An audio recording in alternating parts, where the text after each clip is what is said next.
ముక్క అయితే చాలా బాగా ఉడికిపోయింది, కానీ కాలుతుంది.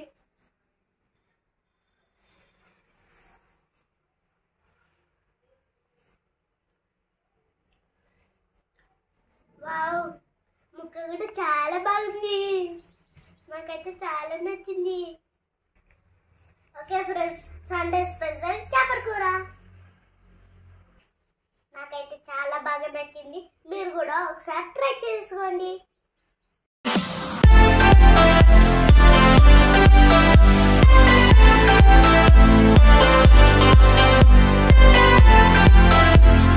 చేపల కూర ఎలా వండాలో నేర్చుకుందాం రండి.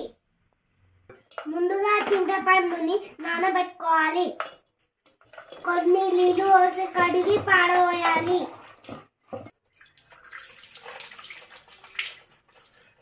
ఇప్పుడు కొన్ని నీళ్లు పోసి నానబెట్టుకోవాలి.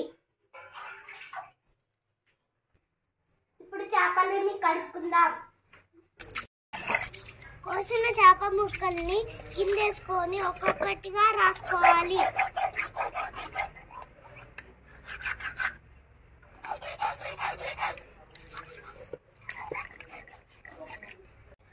ఊర్లలో అయితే అక్కడ కట్ట పొయ్యిలు పెట్టుకుంటారు కాబట్టి అక్కడ బూడి దొరుకుతుంది. అప్పుడు ఆ బూడిదతోటి చేప ముక్కల్ని రాస్తారు. ఇక్కడ మాకు బూడిది లేదు కాబట్టి ఉప్పుతోటి రాస్తాము. ఇప్పుడు ఉప్పుని తీసుకొని అన్ని ముక్కలకి పట్టేటట్టు కలుపుకోవాలి. మేమైతే దొడ్డు ఉప్పు తీసుకున్నాం.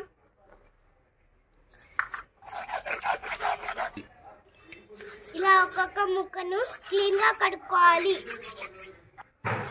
అప్పుడే చేపల వాసన పోతుంది. కొన్ని నీళ్లు పోసుకోవాలి.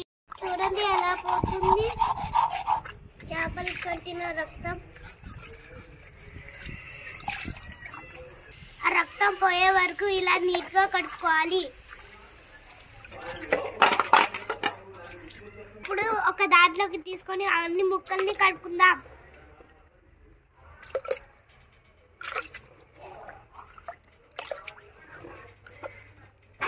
వేసుకున్న తర్వాత అటు ఇటు కలుపుకోవాలి. ఇప్పుడు ఒక గిన్నెలోకి తీసుకొని పక్కకి పెట్టుకుందాం. చూడండి ఎంత నీట్గా కనిపిస్తున్నాయో. అయిపోయింది ఫ్రెండ్స్ చేపల కడుగుడు. ఇప్పుడు కూర ఎలా అనుకోవాలో చూద్దాం రండి. చింతపండుని పిసుకుందాం. ఇలాంతా పిసుకోవాలి. బ్రౌన్ కలర్ లో వచ్చే వరకు పిసుకుతూ ఉండాలి. ఇప్పుడు జాలీలోకి వంపుకుందాం.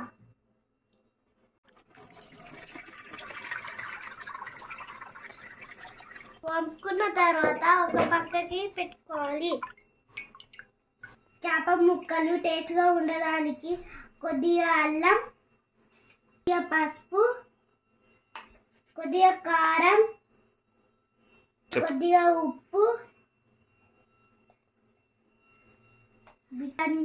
వీటన్నిటిని కలుపుకొని ఒక పక్కకి పెట్టుకుంటున్నాము. వీటన్నిటి ముక్కలకి కారం పట్టేటట్టు కలుపుకోవాలి. స్టవ్ని వెలిగించుకొని పెనం పెట్టుకోవాలి. స్టవ్ పైన పులుసుకి కావాల్సిన బగను పెట్టుకొని అది వేడెక్కిన తర్వాత ఇప్పుడు కొద్దిగా నూనె పోసుకోవాలి.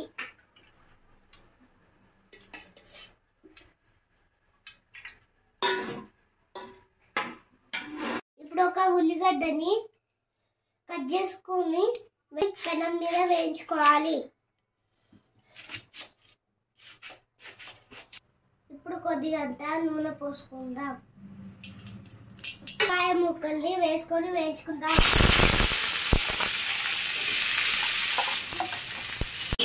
ఇప్పుడు ఒక చెంచాతోటి కలుపుకుందాం.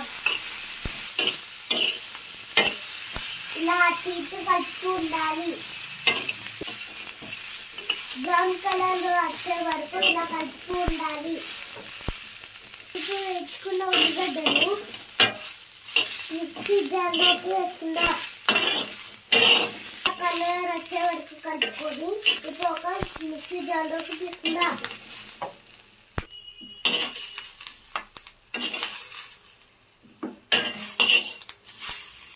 ఇలా తీసుకున్న తర్వాత మిక్సీ పట్టుకుందాం.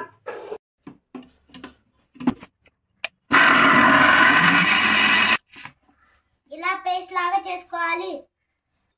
ఇప్పుడు పట్టుకున్న పేస్ట్ బౌల్లోకి వేసుకుందాం.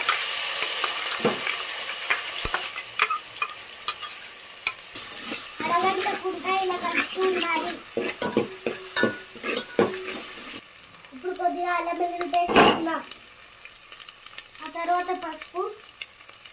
ఇప్పుడు అన్నిటిని బాగా కలుపుకుందాం. ఇప్పుడు పిసుకున్న చింతపండు పులుసును ఇలా వేసుకుందాం. కలుపుకోవాలి. ఇప్పుడు దీంట్లోకి సరిపడంత కారాన్ని సరిపడంత ఉప్పుని వేసుకుందాం. అవన్నీ కలిసేటట్టు కలుపుకుందాం. ఒక 20 నిమిషాలు పులుసు మరిగే వరకు పక్కకి పెట్టుకుందాం. మరుగుతున్న పులుసులోకి జీలకర్ర పొడి, మెంతుల పొడి వేసుకుందాం. కొద్దిగా ధనియాల పొడి వేసుకుందాం.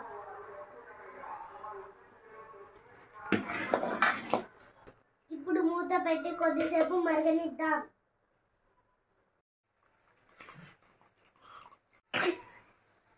ఇలా గట్టిగా మరిగిన తర్వాత చేప ముక్కల్ని ఇప్పుడు వేసుకుందాం.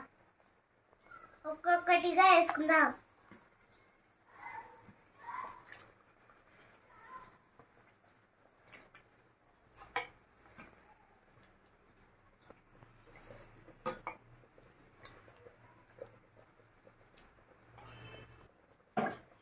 కొద్దిగా నూనె పోసుకొని కలుపుకుందాం. ఇప్పుడు ఒక 10 నిమిషాలు ముక్కలు ఉడికే వరకు మరగనిద్దాం. చూద్దాం ముక్కలు ఉడికాయేమో.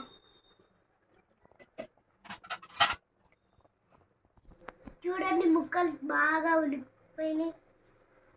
పులుసు కూడా దగ్గరకు వచ్చేసింది. ఇప్పుడు కొత్తిమీర వేసుకొని దించేసుకుందాం. అంతే, చేపల కూర రెడీ.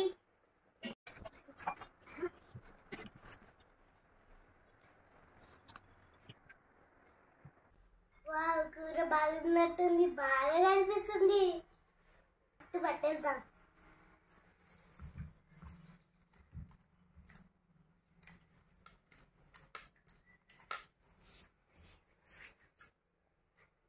వావ్, పులుసు అయితే చాలా బాగుంటుంది. నాకైతే చాలా నచ్చింది. చూద్దాం ముక్క ఎలా ఉందో.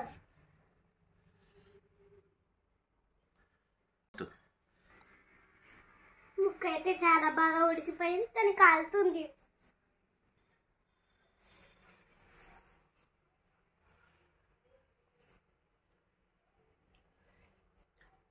వావ్, ముక్క కూడా చాలా బాగుంది. నాకైతే చాలా నచ్చింది. ఓకే ఫ్రెండ్స్, సండే స్పెషల్ చేపల కూర